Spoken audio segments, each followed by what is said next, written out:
But first, I want to go over what's been happening in Los Angeles. First off, quick updates. The Epoch Times said this: the National Guard has been deployed to Los Angeles specifically to protect federal buildings, including the downtown detention center where protesters concentrated. It noted that earlier, U.S. Northern Command said about 500 Marines were on standby to deploy to Los Angeles. Again, you have Camp Pendleton just a little bit south of L.A. It says that's in addition to approximately 300 National Guardsmen. Northcom said in a press release, quote, approximately 500 Marines from 2nd Battalion, 7th Marines at 29 Palms, California are in a prepared to deploy status should they be necessary to augment and support the DoD's protection, the Pentagon, of federal property and personnel efforts. It says under the Posse Comitatus Act, active duty military can only be deployed in specific circumstances. It says the Insurrection Act of 1807, which Trump has not yet committed to using, lists these exceptions, which include things like suppressing insurrections, enforcing federal authority, and protecting civil rights when state authorities fail to act. Briefly on that, I should note that Trump has, of course, invoked an invasion against the United States, saying that America is under invasion. He has also invoked the Alien Enemies Act, declaring both that we're under attack by terrorists, gangs, cartels, and also under foreign invasion, notably, he says, by Venezuela. Now, it notes here, the statement makes clear that no final decision has yet been made on whether or not to declare the ongoing riots in violation of the Insurrection Act. Although I should note, and I'll show you in a bit, Trump in his public statements is referring to the riots as an insurrection. And the context of that would be if he's declared America is under invasion, if he's declared a national crisis of the border, which he has done, and he's also declared that we're under attack by terrorist organizations and foreign governments, both as, again, cartels and with mass illegal immigration, including of gangs. He has been calling this protest, these riots, as an uprising, as a type of insurrection by these organizations. Now, briefly, as for the National Guard, California Governor Gavin Newsom, he's moving to file a lawsuit against the Trump administration, against the federal government, and this is over the existing order to use the National Guard. The argument he has is that Trump bypassed the governor to have the National Guard deployed. Now, in terms of law, technically with that, the president can bypass the governor under the circumstance that a state is not enforcing federal law. So, that could turn into a much larger debate, really, over whether sanctuary city laws are considered a state not enforcing federal law. That'll probably be an ongoing case. We could see it go to the Supreme Court. Now, on another note, I mentioned a U.S. Northern Command. They did also confirm the deployment. I also saw them there personally, which I'll be going into a bit. But there was the official announcement. They said the California Guard, i.e. the National Guard, which that's basically the state-level military, the National Guard. They said they have deployed approximately 300 soldiers to 3 separate locations in the greater Los Angeles area. They are conducting safety and protection of federal property and personnel. Now, on that note, the Department of Homeland Security, they also posted what's become one of the more iconic photos from the riots, and they issued a statement saying, "Order will be restored." And as you can see, it's an individual standing on a burning vehicle with a Mexican flag. Now, in terms of what I saw personally, let me show you how things were looking last night. This is from when I first arrived in the downtown area. This was just outside an area that became one of the big focal points of the riots. Watch. So we're here in LA, the Edward R. Roybal Federal Building just over there. There's a dispersal order. We can't get in right now, but just as a quick update, I mean, you can see the police helicopter's still up. Officers are blocking the roads. We can hear explosions actually just now over there. We can't get in. They had a dispersal order up, so that means basically if you're on the street, they're probably going to arrest you or try to. The officers here blocking it. That guy just tried getting in. They wouldn't let him actually, so case in point. What we are told, there's still looting going on. There's still vehicles on fire. It does seem the situation is pretty, it's not safe yet, but it's still going on. Everything beyond here is where it's taking place. LAPD police, they have roadblocks up, the areas that are still of concern. They're not letting in just like normal traffic. In other words, I have not yet seen military. I have not yet seen, federal. That just means they're not in this area.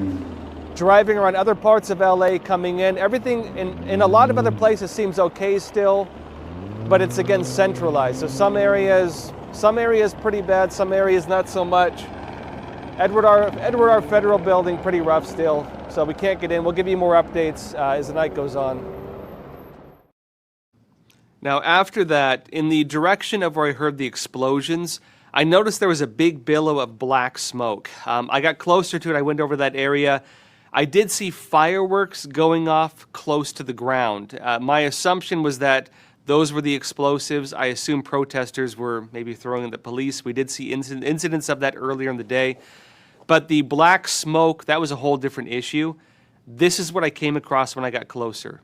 We could see the burning car from back there. So we're just around the corner from the federal building. Federal building's down that way. The police have the whole area blocked off. This vehicle's burning here. Police have a checkpoint up. They say don't go any closer, because it's a burning vehicle, honestly. Again, we're here with the LA riots. You have some guys running around, helmets on, black masks. I can tell you my personal feeling right now, you have some rogue groups running around. I've seen some like Antifa looking guys on scooters and stuff. What I've been told, you are going to have some people doing like dispersal things. They're going around areas, causing things like this. They're trying to distract police. A lot of people stopping. And so currently that's what we're seeing. Keep you updated through the night. We're going to be going around having some look at some areas. Now, I mentioned it briefly in that video. You hear a sound of the fire kind of doing like a whoosh sound. Closer up to it, it sounded almost like a small explosion. Anybody who's seen action movies, they show the cars exploding when the fire hits the gas tank.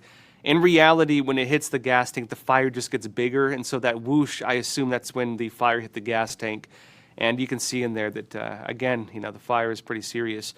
Not long after that, a fire truck did arrive, and right behind it was a big, long line of police cars. They had riot police inside. They established a perimeter around it. They made us leave the area, and again, we're fairly stern about it. Everyone had to leave. Let me show you how that went. All right, so burning vehicle back here. You can see the police, fire department coming in.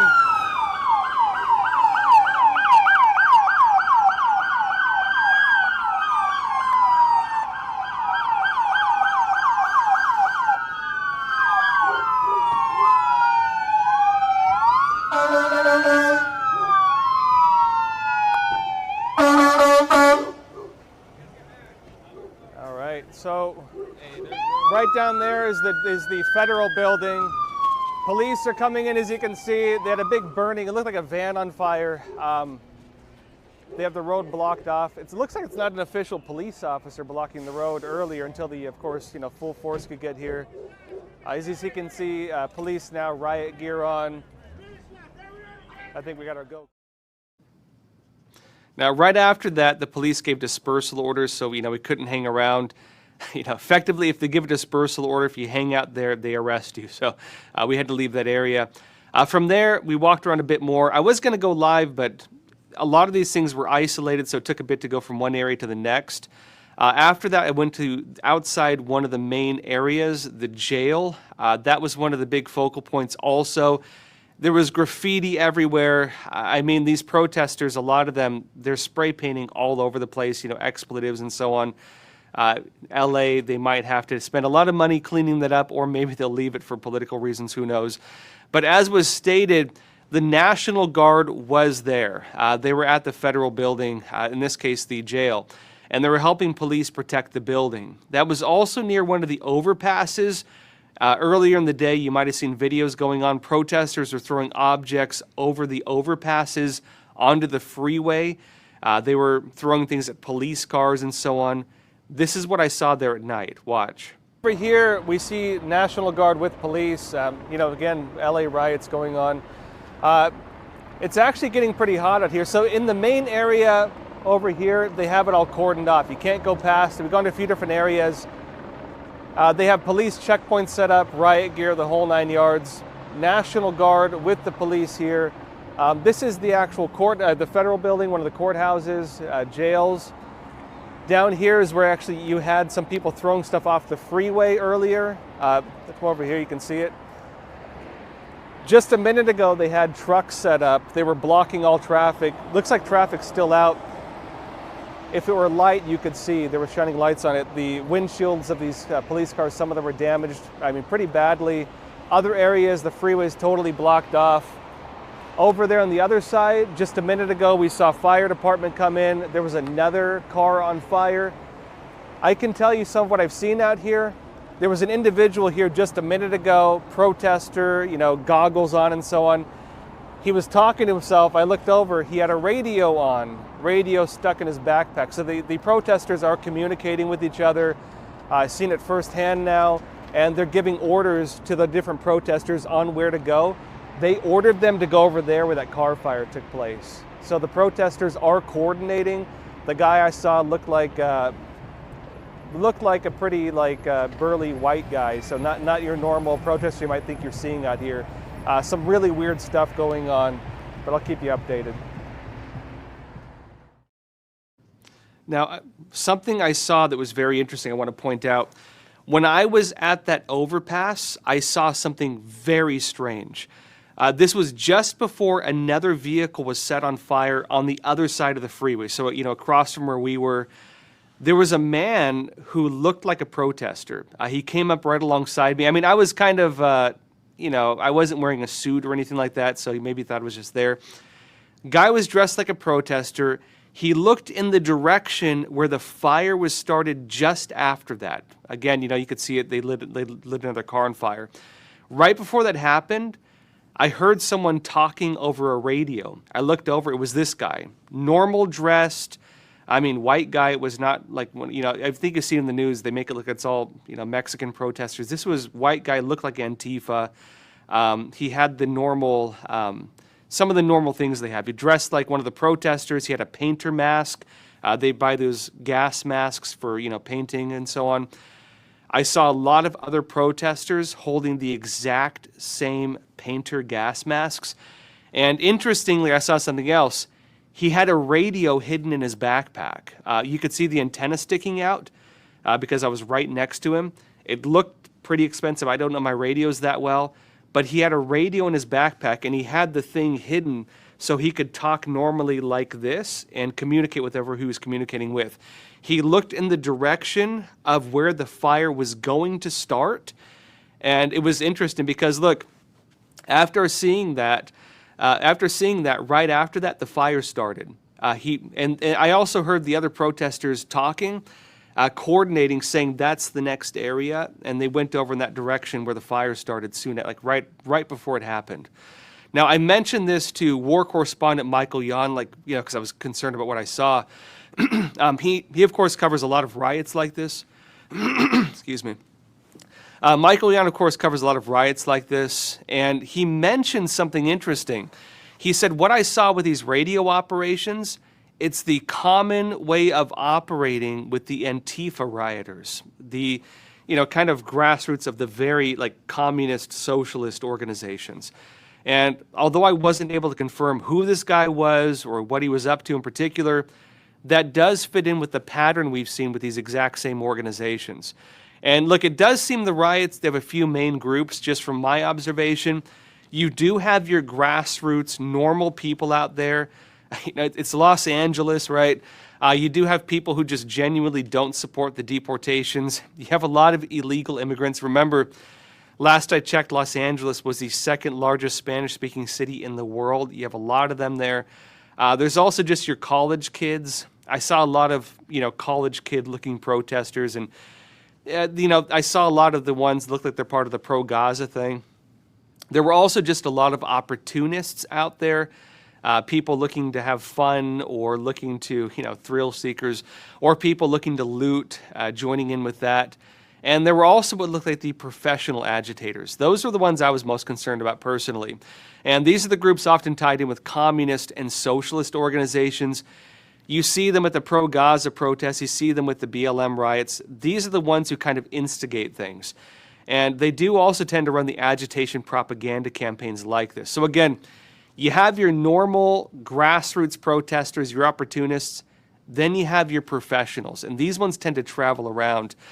They also tend to be the ones who carry out the more extreme acts, the arson, the rioting, the breaking into buildings. These are the guys who start it and then, anticipate the crowd's going to follow their footsteps. I saw evidence of that when I was there. Now, overall on the riots, I personally do not think last night is going to be the end. I assume it's going to go on today. I assume you're probably going to have some of these same agitation groups out there. And what I assume, based on my own analysis, what I think is going to happen, you'll see these agitators causing problems. You'll see them instigating the crowd, and the crowd is going to expand their operations based on what they're doing. This is very likely something we're going to see to various degrees in parts of the country also. I don't think these are going to be limited to Los Angeles, just going by what we've seen in previous protests and the way, especially when you have these organized protesters involved, you will probably see them start up things in other parts of the country. Just my personal assumption based on what we've seen before. This is also something I assume will escalate into broader legal challenges, especially around the sanctuary city laws. You'll probably watch, again, Gavin Newsom is looking to sue the Trump administration. You'll probably watch that become one of the big talking points in the media. They're actually trying to blame Trump for a lot of the chaos. I'll show you in a bit. And that will very likely also start a broader legal debate. I personally do not think Donald Trump is going to stop the deportations based on that. Going by what we've seen from Trump in just about every instance, it tends to be the case that when he gets called out, he doubles down. It's very likely he is going to probably increase the operations rather than decrease. I'd say it's more likely what's happening will lead to them enhancing the operations of deportations, law enforcement, and so on. They'll probably bolster the ranks in LA. They could possibly even go after anybody they say has been obstructing law enforcement on this. And I would actually say they might even go after some of the masked protesters. They are suggesting this. The individuals who look like they're the organizers. I can tell you, I have talked to law enforcement. They're aware of these organizations because they do track them. And so what often happens, this was seen during the BLM riots, this was seen in other riots, you have your normal grassroots protesters, but then you have the ones that move between riots. They do trace their cell phones. They know when they're coming in. I mean, and they have other ways of tracing them. When they come in, they know these organizations. When they go to an area, that's when you see the violence. That's when you see the riots. That's when you see breaking into buildings. That's when things get bad. They know who they are. They just haven't really done anything about it in previous riots. We'll see if things change with this one. In terms of Immigration Customs Enforcement, ICE, the official ICE account released photos and rap sheets of many of the illegal alien criminals they've been arresting. Because on the side of ICE, that's the other big narrative. Remember, the main kind of meta-narrative right now, you have ICE, Immigration Customs Enforcement, trying to carry out mass deportations. They've gotten orders from the Trump administration, increase your operations. They're saying go from like 1,000 a day to 3,000 a day. Los Angeles is going to be a big focus of that because they have a lot of illegal immigrants in Los Angeles. They're going to head with the state of California because they're a sanctuary state. Police are not allowed to work with ICE. And as we've been seeing, that creates problems. That means, of course, that if ICE starts, facing protesters, people blocking them, police are not allowed to assist ICE. And it's kind of a gray area on to what extent they help protect ICE. We have seen in other parts of the country, including in New York, that when ICE, federal agents, anybody calls for local assistance from police, if police help them, the police can face a misdemeanor criminal charge. And so, they do tend to be wary of it. That issue is what's boiling to the surface right now. The official ICE account, they stated this. They say America's brave ICE officers are removing the worst of the worst from LA's streets, while LA's leaders are working tirelessly against them, meaning against the ICE officers trying to do this. The account went on to list the criminal histories of many of the people they're deporting. I don't know if this is, again, representative of the entire group. Obviously, for the public accounts, they're going to pick the worst of the worst. So that's what they're showing here. Now, look, as for the politics of all of this, the local politicians, other individuals, they're taking a very different narrative. Governor Gavin Newsom and the mayor, others, they're blaming this on Donald Trump. They're saying Donald Trump is the one to blame for the chaos. They're saying he's effectively instigating this. This is what Governor Gavin Newsom wrote on X. He said, let's get this straight. 1, local law enforcement did not need help. I should note that's contested because local law enforcement has made some conflicting statements on the internet, including with videos. They have suggested that they were overwhelmed, and of course they were under attack. There were, of course, police getting their cars, having objects thrown at them, blocking freeways, police being blocked from going into areas. I can tell you personally, though, on the point of Gavin Newsom, he says local law enforcement did not need help. When I was there last night, you only had about 300 National Guard. They were mostly focused on security around the buildings. I can personally say LAPD was handling it very well. I can personally confirm that at least last night, LAPD had the thing very much under control, at least on the perimeters. I don't know internally because we couldn't get in. Another point here, Gavin Newsom said this. He said Trump sent troops anyway to manufacture chaos and violence. As of last night, the only troops that Trump sent were the 300 National Guard troops. You could see it in my video exactly what the National Guard was doing. They were not manufacturing chaos. They were not manufacturing violence. They were just standing with the police doing the security operations. So personally, if they were manufacturing chaos and violence, at least what I saw on the perimeters, there was no visible evidence of that. But that's the narrative they're going with. They say, number 3, Trump succeeded in manufacturing chaos and violence. The suggestion, I assume here, is that the image of this, the optics, instigated the crowd.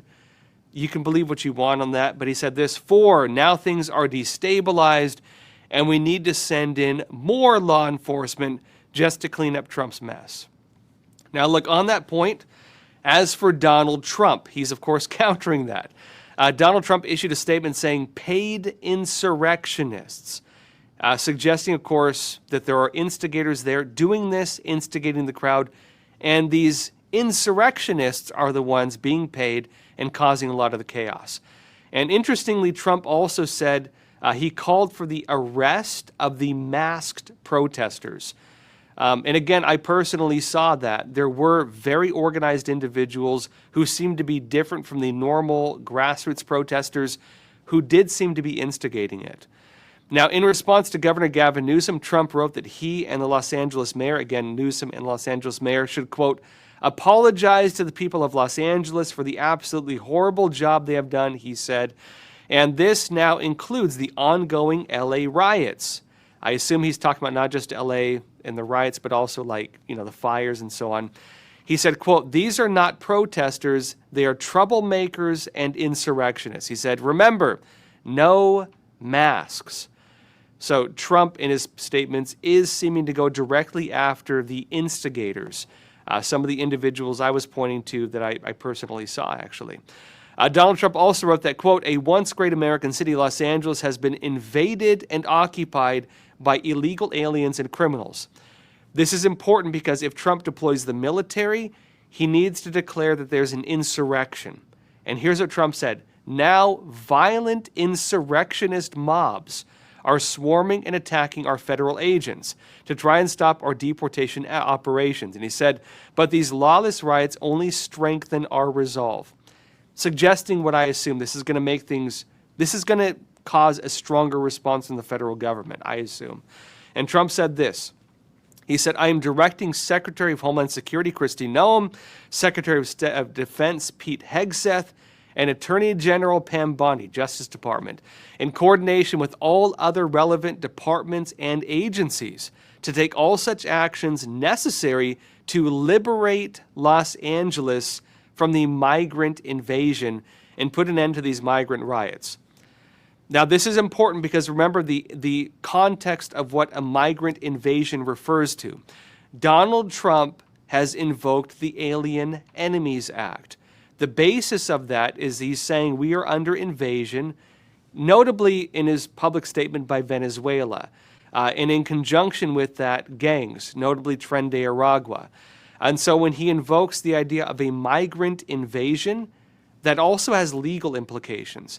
And he's saying they need to put an end to these migrant riots, which he's now framing as an insurrection, as a connection to the invasion.